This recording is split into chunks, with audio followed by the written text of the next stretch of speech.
And good Thursday afternoon. It is just before 4 p.m. here on Thursday, February 4th. My name is Ryan Belmore. I'm the owner and publisher of Up Newp. And joining me, it's nice to have an addition, is Ken Abrams, who is our lifestyle editor. And good afternoon there, Ken. Hello, Ryan. Hello, everyone. Great to see you. It's a beautiful February day again here. It is, and I do these all hours of the day, so I always have to constantly check myself, whether it's morning, afternoon, or night. But here we are, and you have lined up actually a series of great conversations, and this is really the first of upcoming ones, kind of around the music topic. So who are we chatting with today? Today, we will be meeting Peter Krasinski. Now, Peter is a fan favorite, an organist, and he is the organist at PPAC, Providence Performing Arts Center. He's well known there and well loved there, but he has a career well beyond what he does at PPAC. So we're going to be talking to him about that, about the state of the arts, and his featured instrument, which is the pipe organ. So that should be fun. Excellent. And Peter is here. And first of all, let's start with that background. Woo! Yeah, it's a lifetime of music, a lifetime of books about music, actual sheet music, and I'm very fortunate. I have many keyboards.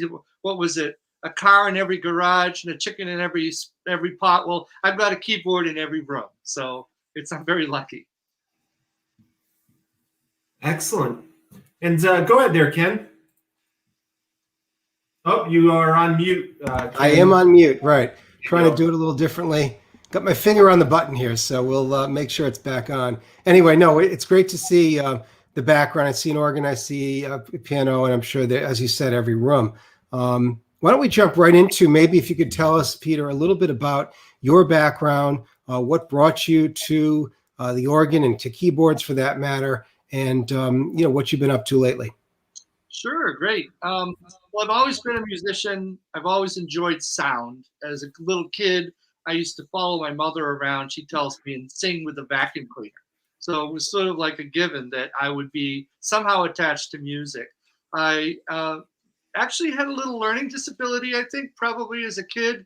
So reading music wasn't my thing. It was mainly hearing it, playing it back on the piano. And then I took a violin, and that's when things got really serious. Because, anybody that has to put themselves in this position has to be serious about it. And I got in the Greater Boston Youth Symphony Orchestra. And then when I finally went to college, I took organ lessons and became an organist and a choir director. The dream of playing organs really started as a kid, both in churches and also in theaters. There's a theater in Stoneham Town Hall, has a theater organ. And so that's what really kicked it all off. That's the beginning of things anyway. Now, Peter, how did you end up at PPAC? Well, this is a particular one of America's treasures that's sort of been under wraps a little bit. You might know that this organ lives mainly underneath the stage. And it's the console which plays it. There's a little picture of it behind me here. That's actually underneath in the orchestra pit. And so it's very rare lately that it's been shown or heard. And the beauty of it is that I've sort of, along with the management there, been kind of pushing them to say, we really should get this out there so people at least know what it is. And so we've been doing a lot of pre-shows while people walk in and to play, and they ended up being very well received. And so then I became named as the house organist there. And our hope is to have a full restoration of this organ. You may or may not know, Wurlitzer was probably one of the more famous It even appears in the new Gatsby movie. They talk about it's a Wurlitzer organ. It's a very special sort of instrument, a very incredible piece of metal and wood and wires and winds and electricity. This one's from 1927, and this is the only one left that's a Wurlitzer with 5 keyboards that's still in a theater. I mean, they made 5,000 of these things. And the thing that makes this organ particularly special, not only that people enjoy it, which is the most important thing, it also happens to be a historical artifact that's hasn't been messed with, hasn't been ruined, it hasn't been added to or diddled with. It's really quite a remarkable situation that Providence has with that instrument. That was actually my next question is it the original? And it is, I guess. The theater was built, I think, 25, 26. That's a very interesting question, and I'm glad you followed up on it, because originally there was a different organ in that hall. And that organ was the victim of a hurricane, not the famous in the 30s, but one in the 50s. And that organ, unfortunately, the console was in the pit, which filled with water. And so they threw that organ out. And meanwhile, while that's going on in the 50s, the organ now at PPAC originally is from Chicago. And that theater shut a fellow who lived in, I think, St. Paul, Minnesota, decided he wanted it in his house, if you can believe that, had it shipped to his home and did a beautiful installation of it there. And then finally, in 1982, he decided he wanted to sell it, and Providence bought it. And so Providence had these empty chambers and a lift for the organ, and it's a perfect marriage. It really, acoustically and visually, it all fits. So it isn't the original organ there, but it is all original in terms of the way it's built. Interesting. I'm glad I asked the question, because when you said 1927, I know PPAC, I think, opened in 25 or 26, right before that. Yeah. So it was originally, as you said, from the Midwest and was brought here. Fascinating. Could you tell us a little bit, Peter, about sort of your day-to-day life as a professional organist? I know you work for other organizations and churches and such. What's that like for you, and has it changed during the pandemic? Well, how has it changed, really? It's changed for a lot more of my colleagues, a lot more seriously than for me. And it wouldn't be right of me not to mention that we really should think about them during this time period, because it's been a really tough time for actors, for performers, for musicians. And at the same time, it's been a miraculous time. I would never have dreamed that I play organ at the Christian Science Church up on the hill near Brown University in Providence. A beautiful 1913 organ that's in beautiful condition. Well, they continued their services. And I'm able to, all by myself, I go in and record the hymns, and we do them live.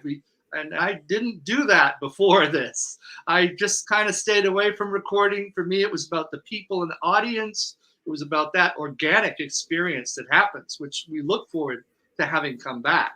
But that has worked. I also play in a synagogue in Belmont, and we've also been doing Zoom services there as well. And the other thing that was very heartwarming is a number of the venues that I had already booked were very kind. And they said, let's honor the contract. When it's time, we'll bring you back and we'll do it. So I've been one of the fortunate musicians in this situation. And I don't want to make any forgetfulness for my colleagues who are not so fortunate. And I hope that they hang in there, because their gifts to our community are so rich and so important. Absolutely. We've done a lot of work at What's Up Newp to try to show some support for a lot of those musicians and other entertainers who are out of work or have a much reduced workload. But I'm glad to hear in your case you've been able to keep busy. Do you do some instruction as well? You're a teacher as well, did I read? I taught for many years in both public schools, private schools, general music. I had the honor of directing musically, over 20 musicals during my career as a public school and private school teacher. And how this all comes together, and also as a private teacher, it's for me, it's such a fortunate moment to be able to have this instrument at my disposal and to be able to share my experience on this instrument, because if they're doing Fiddler on the Roof, it's all up here, or if they're doing Rent, I even know that musical by heart. It's all in my fingers, and so it just becomes sort of a party before each one of these musicals when the organ plays. And also we've been doing some fun things like the Christmas show, no, excuse me, the holiday show, also a Phantom of the Opera silent film, and coming up will be, of course, Valentine's Day. And it's, I used to play in a bar, Sheraton Boston Hotel. And so, you couldn't have sheet music there, fiddling around and having someone, you couldn't get that $50 bill tip when you're turning the page. So I had to learn how to actually play and smile and drink and thank you very much, put that in the wallet and all that. And it's a sort of a marriage made in heaven to be able to play at this wonderful venue. It's like a family there too, I should tell you. That working at PPAC, it's just such a warm and beautiful place to be. You're very lucky. You reminded me that, and we saw Fiddler on the Roof. I took the family to see Fiddler last February, right before COVID. And literally a couple of weeks before everything started shutting down, it was late February, and you were warming up the crowd. Absolutely. That was beautiful. People enjoyed that. Yeah. Maybe you noticed I even had my violin up there, and I did this little trick. I wouldn't expect you to remember, but I also have this little trick that I played when I was a teenager, where I play the pedal board with my feet, and I play the violin, and sometimes even sing along. But anyway, that's really pushing it. It's the old one-man band mindset, right? Right. Now, Caitlin at PPAC, in fact, mentioned that you have a lot of sort of funny stories from the past, I guess. Is there anything you'd like to share? She said, ask him about his stories. So tell us a story, please. That's so kind of you. Well, I think one of my favorite surprising moments in my career, there's a theater school called the Stellar Adler Theater Company in New York. And they were having a 100th anniversary in the Rainbow Room in Manhattan, which is, of course, a fabulous venue. It ended up that I was hired as sort of a cocktail pianist. And at the last minute, they said, we're doing a little show. Let's do some music in the show. I said, okay. And so there were people like Audra McDonald and, oh my goodness, Roy Schneider, a whole bunch of people involved in this. So I ended up sort of teaching them some songs and accompanying and having fun with this incredible fundraiser. I mean, it was a very heady event. I mean, I don't do this every day. It was a real special moment, and I just loved it. Well, during dinner, everything calmed down a little bit, and I was playing cocktail piano, and there's this beautiful tune. Can I play the piano? Is this okay? Yeah. Yeah, just this little Sure, tune. thank you. Might know. It might not come out well, but it's this one.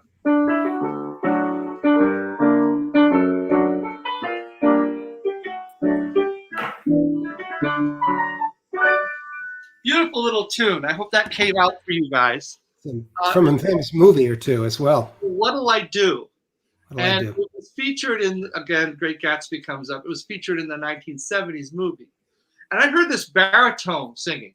What do I do with just a photograph? Really low voice. I'm thinking, wow, somebody knows this song.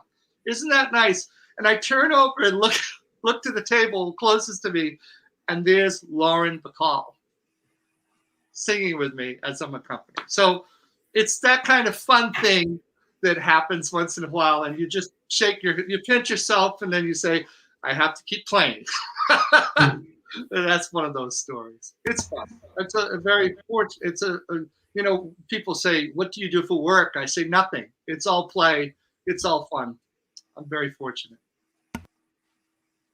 Oops, sorry. That's great. Great story. And that's what happens when you get in the circles that you travel in, I guess, that occasionally moments like that will come down. Fantastic. Could you tell us a little more? There's a special event coming up, Valentine's Day, you said, at PPAC, right? Tell us a little more about that, and we'll run when we run this story, we'll make sure we include the links and all that. But if you could just share a little bit about that, it'd be great. Sure. Well, there's a great staff there.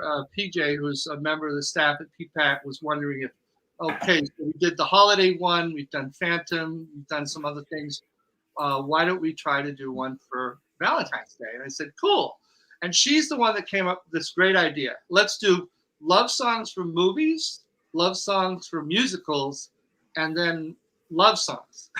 I said, do you think we should do some love songs? So yes, we're doing some love songs. And then I said, let's do some all from the decades too.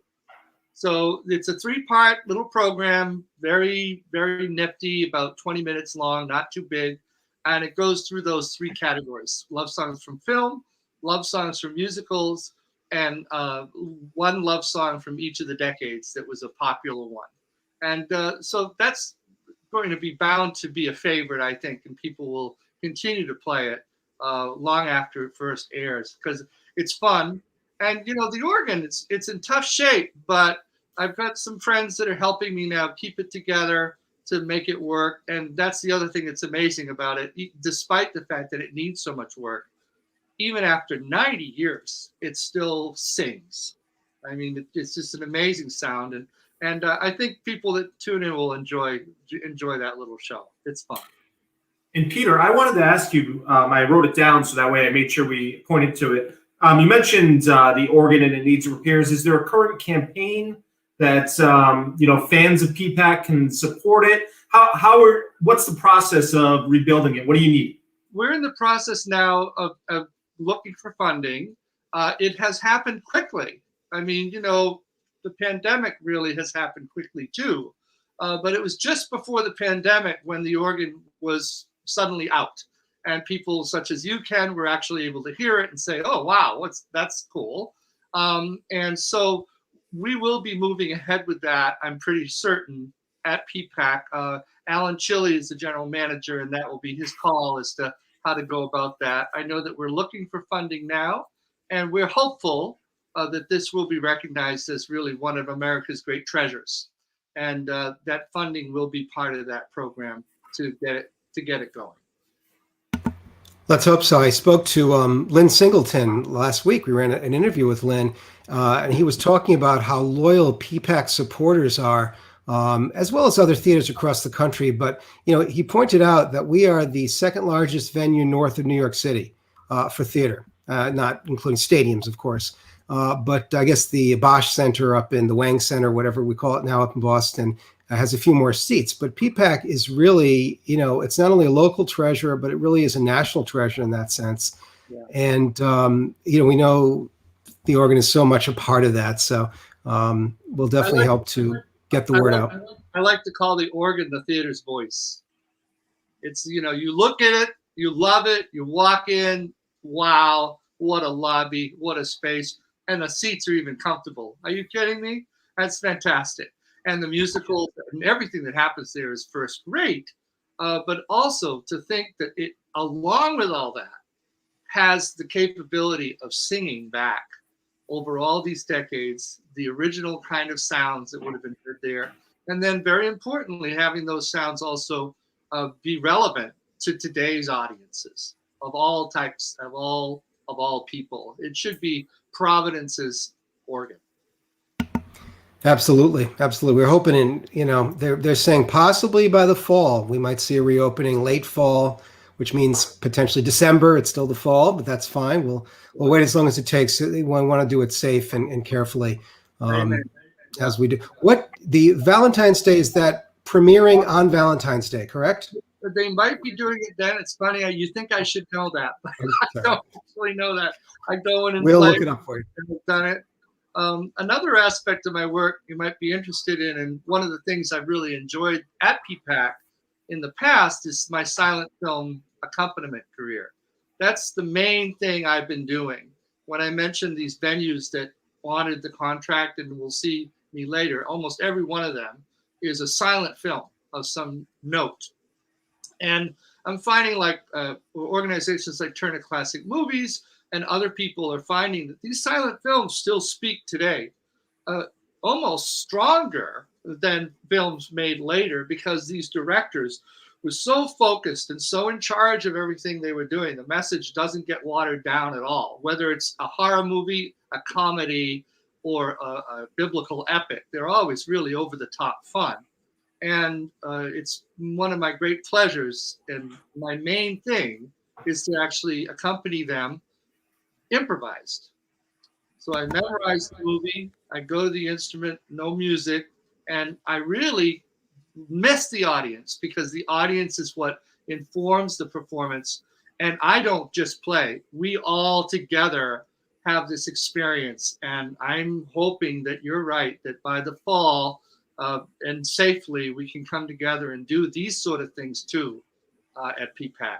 It's a great venue for it. And it will be a great instrument to do that with when it's finally restored. It's a great instrument now to do it. And it's hard to play. So, Peter, what was the last full house? What was the last full show you did at PPAC? I think it might have been Fiddler. I think Wow. so. Didn't it just shut after that? It did. In fact, we went to the last night of Fiddler, the last showing, and it was like the last weekend and second to last weekend in February. And I remember because my wife, there were people coughing around us, and it was the beginning. People were talking about COVID, and we were a little bit nervous. No one had masks at that point, but there was someone who had a cold, and little things. Nobody caught it, but it was right before. That was their last show, I believe. They don't think they had any concerts or comedy or anything after that. So that's great. And by the way, it's funny. I've written down the question about the silent movie, and I was surprised to see that was improvised. That wasn't from a score, but that you were just playing through improvisational means, whatever comes to you. So that's fantastic. And there is, as you said, a renewed interest in the silent movies as people study the film history. I bet particularly more people at home spending a lot more time on, like you said, TNT, Netflix, all these Turner Movie Classics, all these places where you can see these films, and they're pretty remarkable. And the good news about that too is that I have so many colleagues that also do it. So some people love to use that expression. It's a dying art. It's actually a regrowing art. There's a fellow named Brett Miller. Gosh, I played, I don't know, maybe 12 years ago in Philadelphia, and this little pipsqueak of a kid came up and said, "Can I shake your hand?" Well, he's now playing silent movies. He's built his own electronic traveling organ to go to different places, and he's now just as good as me. He's sort of a disciple. He's taken it upon himself to really think about the film instead of the music first, and that's the main thing, is to think of yourself like, when I do this, it's about the film. And just like a good improviser too, even if Ella Fitzgerald is scatting, you definitely know what song it is she's doing. And that's the same thing with anybody improvising.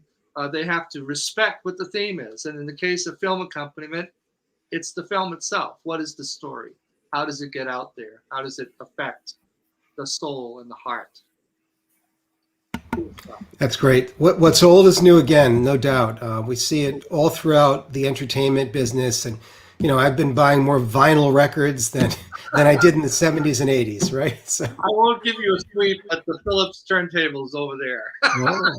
Yes. No, it's really, I'm not surprised to hear that. So it's really great to hear. And I think audiences and younger audiences have a lot to appreciate and to learn. So that's fantastic. They tend to be audiences also that relate very quickly. There's something that happens when you have to think a little bit more in any sort of performance, whether it's a symphonic performance and you have to find your way into that world. If it's a jazz performance, you have to figure out, okay, we're here now.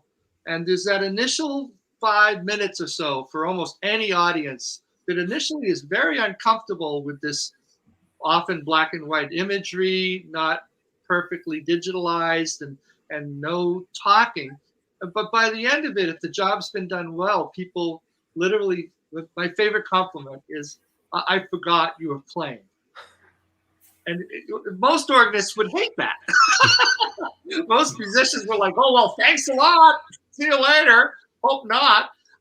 But for me, that's the big compliment, because it means that I have done the job of being, a supporting actor in the event. So, and I find, back to your comment, that the young people really, really, really love that.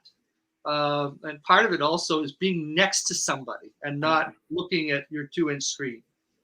Being next to somebody else that's crying, and you're laughing. You're saying, "Well, why? How did that hit you that way? And what is that all about?" And I'm the lucky one that gets to hear this behind me or feel it, and then, put it through and make it come out my hands and have it come out of the screen. It's magic. It's a magical thing. Certainly is. It certainly is. Well, we look forward to watching you on Valentine's Day and listening. And beyond that, as soon as we can, back into the theaters. So that's the goal, hopefully before the end of the year. Absolutely. Thank you, Ken, so much. And thank you also. I'm sorry, Ryan, right? Yes, it's all right. Peter, I wanted to just ask you, website, any reason people should go to your website? What is your website? So they can see all my canceled and and delayed performance lists. Sure, Yeah. I'd be happy to have them see how I used to work. Seriously, yes. It's a fairly easy place to go. It's www.krasinski.org. And Krasinski is just spelled like the actor John Krasinski, K-R-A, sin in the middle, ski down the hill. And then .org is easy because I play the organ. Organ. So, Who needs a .com when you're an organist, right? I'll be an org. So Krasinski.org is the website. There are some fun clips there. A few years ago, I had the great pleasure of playing the great Metropolis, the Metropolis science fiction film in New York, and that was a sold-out performance, President's Day weekend. And I will tell you, the more people in the audience, the more intense it becomes. There's some excerpts of that there, and there's ways to get in touch with me, and I'm always happy to talk to anyone, anytime that wants to chat about the organ as an instrument, music, the way the organ is built, and also silent film. Happy to do that. And you can access me on that website too. Excellent. Awesome. Well, thank you very much, Peter. My pleasure. It was great seeing you guys today. Thanks so much, Peter, for joining us. We really appreciate it. My pleasure. All right. And he is Peter Krasinski and krasinski.org. For more information, check out that gig list that is no more, and more of the great work that he's done. But seriously, visit his website and get to know him, because he is an asset to PPAC as well as all of Rhode Island. Absolutely. I had forgotten that we were at theater almost a year ago now, late February. And when he was talking, I'm like, of course, he was playing as we entered the theater, as we came in. And that adds so much to the experience of going to see a show at PPAC. So really great to have Peter on today. And we're so lucky to have PPAC. I had the honor of my high school graduating from there back in the day. We got to such a big level that when the Warwick musical tent closed, that they moved our graduations to PPAC. And of course, you and I have spent some time there covering shows, best of Rhode Island parties, things like that. So it's truly a gem here in Rhode Island. Absolutely. Ken, why don't you give us a quick little preview of who we're chatting with in future episodes of this unnamed series we have going on? Yes. Well, it's what's up in music, I guess, sort of. Okay. Next week on Tuesday, we have Matt Smith. You caught me here, but Matt Smith, had to think for a minute there, who is a manager at Club Passim up in Boston, Cambridge, very famous folk club, of course. It's been around forever. He is also taking over an important radio show at WMVY, which many of us love, Martha's Vineyard, and they have a feed in Newport. And it's a show of locals and regional artists. So that's going to be interesting. We'll be talking with him Tuesday, I believe, at 4, the 9th. And we also have just booked Marilyn Bush, who is a local actor. She's really an national actor, but she lives locally. And she is in a new movie that has been getting fabulous reviews. Hasn't officially been released yet, but this is through the festival circuit. So at the Sundance Festival, many people know, I've heard of Sundance. The movie's called Coda, C-O-D-A, and it is a story, but it also co-stars Marlee Matlin and several others who you might know. Can't think of off the top of my head, but the movie takes place in New England, and it's about a young woman who has hearing impaired parents and how she copes with that and how her life is, and it's getting rave reviews. So Marilyn has been in several movies locally and nationally. So we're looking forward to that. That is Tuesday, the 16th, correct. The 16th in the evening, 7 o'clock. And our author series will continue next week. We are just all over the place with content. We're meeting you wherever you are to bring you content. Next Wednesday, we have author Christina Lajewski will be joining us at 11 a.m. So our author series continues. Our music series continues. And, of course, we'll be keeping in touch. Last week, we had the lieutenant governor on, as well as the mayor and Evan Smith from Discover Newport. And next week, we're looking to have some special guests, such as the treasurer and such as the secretary of state. So we're lining that up for next week as well. So keep it tuned. All of these videos land on our YouTube channel, on our website, on our Facebook pages. You can watch them live as they happen, or you can watch them anytime afterward. Sounds great. Great to see you, Ryan, and great to see all of you out there. Stay tuned. All right. All right. Thank you very much, Mr. Abrams. We will chat with you soon. Coming up next here on What's Up Newp, we are going to be tapping into the City of Newport's COVID-19 update. You can find that on our website coming up here right at 4:30. I want to thank Peter Krasinski again for joining us today. If you missed any portion of this interview, or if you want to share it with your friends, family, or music fans, please grab the video on whatsupnewp.com.